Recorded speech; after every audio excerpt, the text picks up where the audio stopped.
You're not even dressed well enough to stand beside him," the board member's wife snapped as she grabbed my arm outside the charity gala.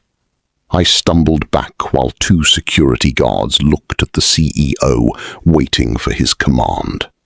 My face burned with embarrassment. Then Ethan stepped between us and said, "Take your hands off my wife." The room fell silent. Every eye turned toward us. They believed his words. I knew they were only part of a temporary deal. What I didn't know was that this fake marriage would uncover secrets that would change every one of our lives. My name is Danielle Brooks, and I'm 34 years old. I'm a single mom to the sweetest 7-year-old girl in the world. Her name is Lily, and she's the reason I wake up every morning, even when I'm exhausted. My days usually started before sunrise. I'd get Lily ready for school, rush to my shift at a small family restaurant, then spend my evenings cleaning office buildings after everyone else had gone home.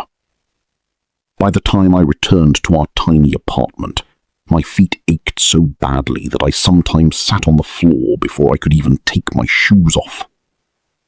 Life hadn't turned out the way I imagined. My marriage ended after years of broken promises, unpaid bills, and more arguments than happy memories. When my ex-husband left, he didn't just leave me. He left behind debts, responsibilities, and a frightened little girl who kept asking why Daddy wasn't coming home. Every dollar mattered. I counted grocery money twice before walking into a store. I skipped meals so Lily could have fresh fruit in her lunchbox.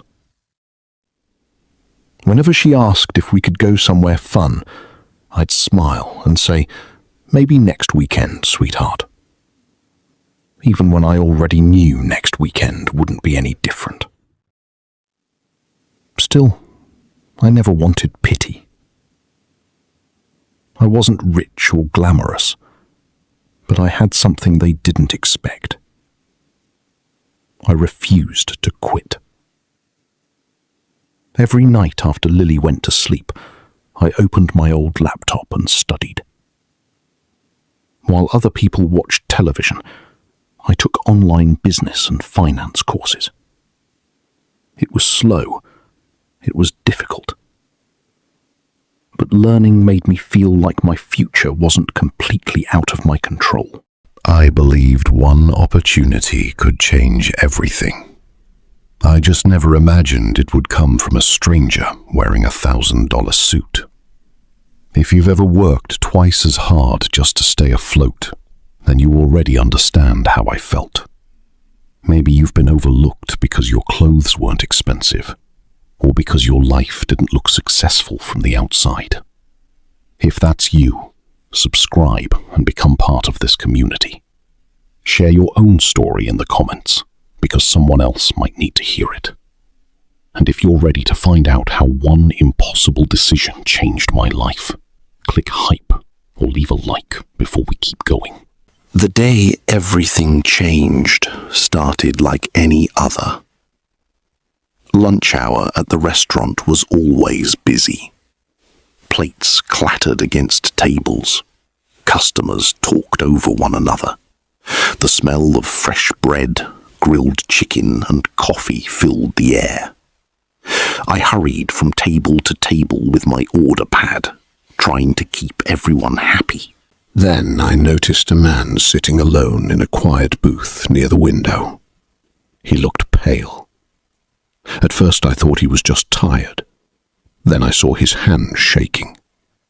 He reached for his glass of water, but it slipped from his fingers and shattered across the floor.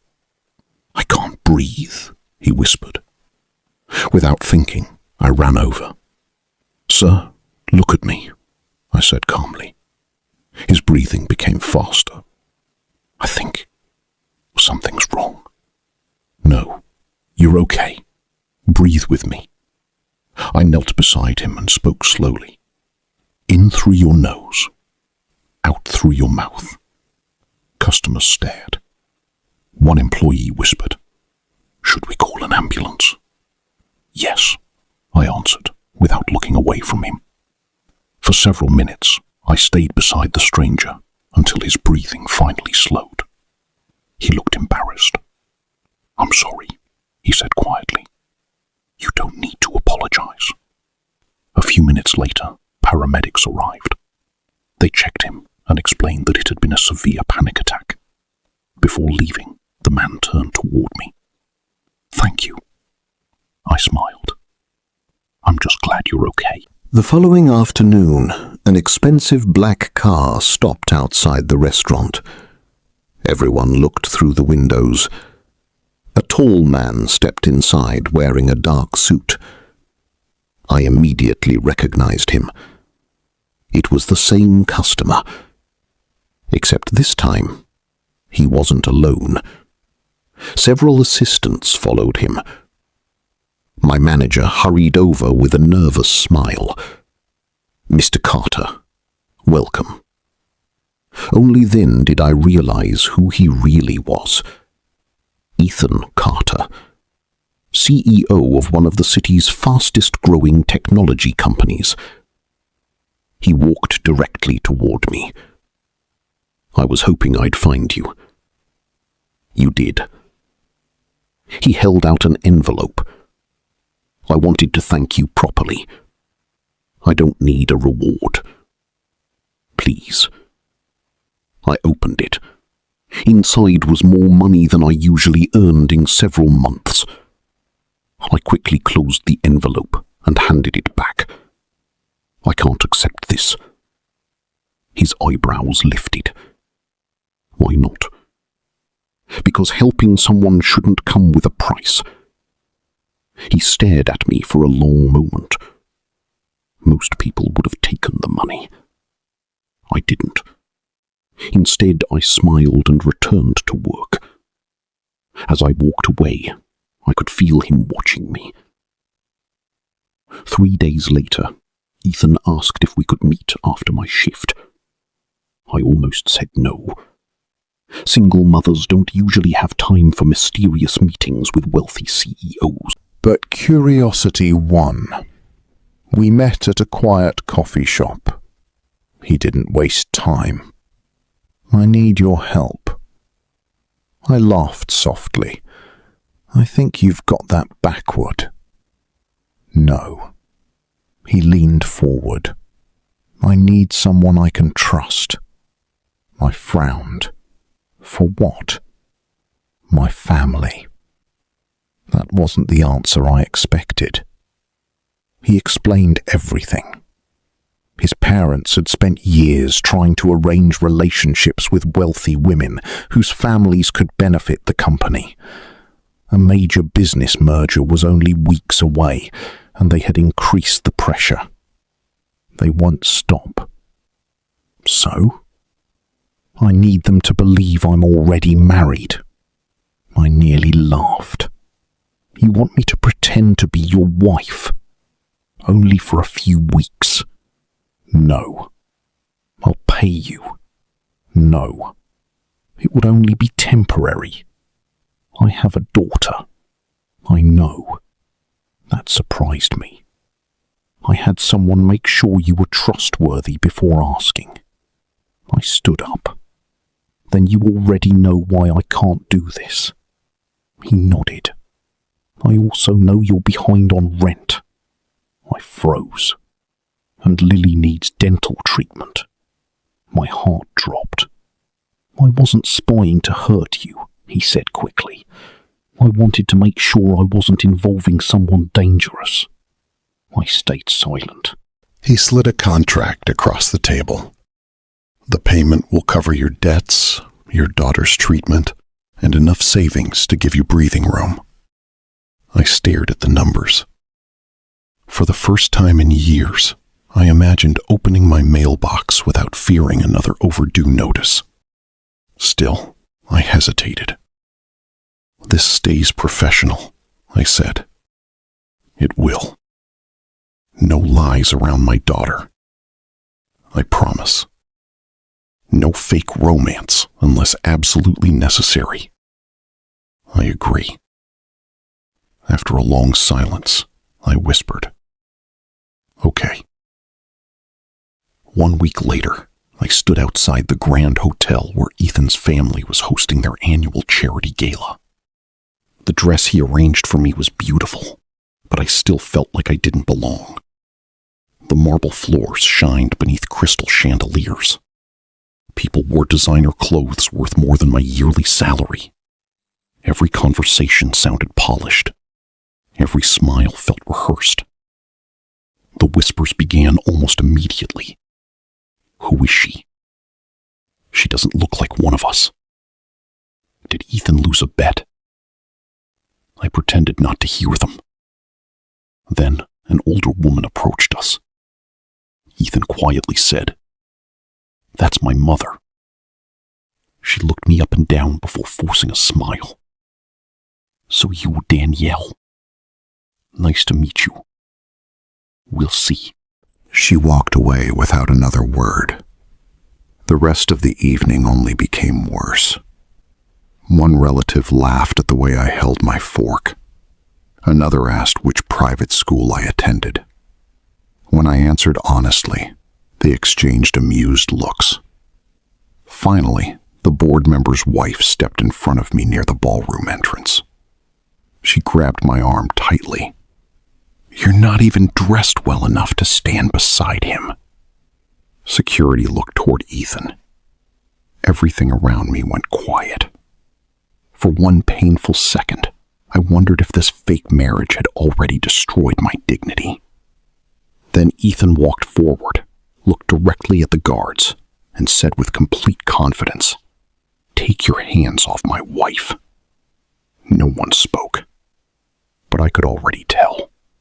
That single sentence had just started a war inside his family. The moment Ethan called me his wife, I realized something important. His family wasn't upset because of me. They were upset because they had lost control. That thought stayed with me during the days that followed. The insults didn't stop. They simply became quieter and more calculated. People smiled to my face, then whispered the moment I walked away. I let them. What they didn't know was that I had spent years building a skill nobody in that mansion would have respected. Every night after Lily fell asleep, I had studied finance, accounting, and business analysis through online certification programs. It had taken hundreds of late nights and endless cups of cheap coffee. Eventually, I began helping struggling local businesses organize their books as a freelance financial consultant. It didn't make me rich, but it made me very good. One afternoon, I was sitting in Ethan's office while he finished a meeting. I wasn't paying attention to the conversation until a stack of financial reports was left on the conference table. Something caught my eye. One column didn't match another. The expense totals looked normal at first glance, but several transfers were strangely divided into smaller amounts. It was subtle. Very subtle. Most people would never notice. I quietly looked away before anyone realized I had seen them. Later that evening, Ethan asked, "You looked concerned today. What's wrong?" "I might be mistaken. Tell me." "I noticed some numbers that don't fit." He frowned. "You understood those reports?" "I've studied accounting." His expression changed. "You never told me that. You never asked." I explained what I had noticed. He listened carefully without interrupting. Finally, he said, "Could this be fraud? I won't accuse anyone without proof." That was the truth. Numbers tell stories, but only when you have all the pages. Over the next week, I quietly paid attention whenever company documents appeared during meetings or family discussions. The same pattern appeared again and again. Someone inside the company had been moving money for years. Whoever it was knew exactly how to hide it. I needed help. That evening, I called someone I trusted. Her name was Rebecca Hayes. Years earlier, she had taught one of my advanced online finance courses, and later became my mentor. She had encouraged me when I doubted myself, and reminded me that knowledge mattered more than expensive degrees. She answered on the second ring. "Danielle, it's been too long. I need your advice." An hour later, we were sitting together in a quiet cafe. I showed her the notes I had carefully written from memory. Rebecca studied every page. Then she looked at me. "You were right to call. You see it too?" She nodded slowly. "If these figures are accurate, someone has been hiding money through shell payments." I felt my stomach tighten. This is bigger than I thought. It usually is. Rebecca helped me create a legal plan. We wouldn't steal documents. We wouldn't break any laws. We would simply compare publicly available records, company filings, and financial statements until every missing piece fit together. It took days, then weeks. Piece by piece, the truth appeared. The false payments, all connected to businesses secretly controlled by one branch of Ethan's family. Meanwhile, they continued treating me like I was worthless. His mother still introduced me as someone Ethan is helping. His cousin laughed whenever I entered a room. One executive smirked and whispered loudly enough for everyone to hear, "Amazing what people will do for money." I smiled politely. Inside, I was done being afraid. Ethan noticed. "You've changed," he said one evening. "I've stopped trying to impress people who already decided to hate me." He smiled. "I like this version of you." So do I. The company anniversary gala arrived sooner than expected. Hundreds of guests filled the ballroom. Crystal lights reflected across polished floors. Soft music played while servers carried silver trays through the crowd. The sound of conversations echoed throughout the room. Rebecca stood near the back, quietly waiting. She carried a folder no one noticed. Ethan walked onto the stage. "I'd like to thank everyone for supporting our company through another successful year." Before he could continue, his cousin Richard stood. "I think we deserve the truth first." The room became silent. Richard pointed directly at me. "She's a fraud." Several gasps gasped. "She trapped Ethan because she wanted his money." His mother folded her arms without saying a word. Another relative added, "This woman doesn't belong here." Richard looked toward security. "Please remove her." I slowly stood. "No." Every eye turned toward me. Richard laughed. "You don't make decisions here." I looked at Ethan. "May I say something?" He nodded. "You have the floor."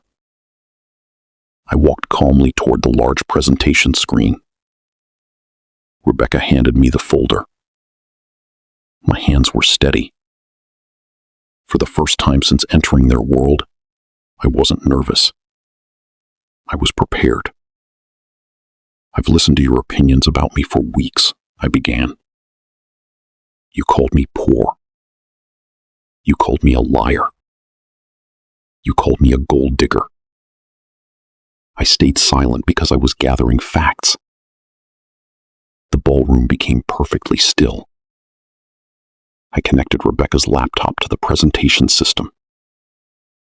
The first spreadsheet appeared. These are company payments from the past 4 years. Another screen appeared. These are the businesses receiving those payments. Then another. These businesses are secretly owned by Richard and 2 other family members. Richard's face turned white. That's ridiculous. I clicked again. Official registration documents filled the screen. Rebecca stepped forward. I verified every record personally. Richard shouted, "She's lying." Rebecca calmly answered, "These documents came directly from public corporate records." Board members leaned forward. People began whispering. I continued. The money was divided into hundreds of smaller payments so internal reviews wouldn't notice. I highlighted matching transaction numbers. The total exceeds several $1,000,000. One board member stood. "Is this accurate?" Rebecca answered first. "Every document has already been reviewed by independent auditors." Richard looked around desperately. No, nobody defended him. Not even Ethan's mother. Ethan slowly walked beside me. He looked at the board. I had no idea this was happening. Then he looked at me. But Danielle did. He turned back toward the audience. She didn't embarrass this family. She saved this company. Silence. Then applause. It started with one board member. Then another. Soon the entire ballroom was clapping. Security approached Richard. This time they weren't looking at Ethan for permission. They already knew what to do. Richard lowered his head and quietly left the ballroom with the relatives who had helped him. No one stopped them. No one defended them. For the first time, the people who had spent weeks humiliating me understood exactly who they had underestimated. After the investigation ended, Ethan fulfilled every promise he had made. The fake marriage contract officially expired. He invited me to dinner a few days later. "No contracts this time," he said with a smile. "No pretending." I laughed. "Good. I'd like to know the real Danielle." "You already do." "I think there's still more." "There probably is." Months passed before we officially began dating. Slowly. Honestly. The way real relationships should begin. Lily adored him because he never tried to replace her father. He simply became someone she could trust. Rebecca accepted a senior advisory role within the company after helping strengthen its financial controls. Ethan reorganized the business, removed every dishonest executive, and built a leadership team based on integrity instead of family connections. As for me, I finally accepted a position leading financial compliance. The same people who once questioned whether I belonged now asked for my professional advice. Life still wasn't perfect. It never is. But I no longer measured my worth by someone else's opinion. Money can change circumstances. Character changes lives. The people who laughed at me believed expensive clothes created value. They were wrong. Respect isn't bought. It's earned. And once you've earned it honestly, nobody can ever take it away. If you've ever been judged because of your financial situation or because people assumed they knew your worth, I want to hear your story. Share it in the comments because someone out there needs to know they're not alone. Subscribe if you've ever had to prove yourself when nobody believed in you. Click hype to help this story reach others who need it. Standing up for yourself is never easy, especially when people decide who you are before they know your heart. If you face that kind of judgment, subscribe and become part of our community. Let me know this story meant something to you by clicking hype. And tell me where you're watching from. I truly enjoy seeing how far these stories travel. Thank you for listening.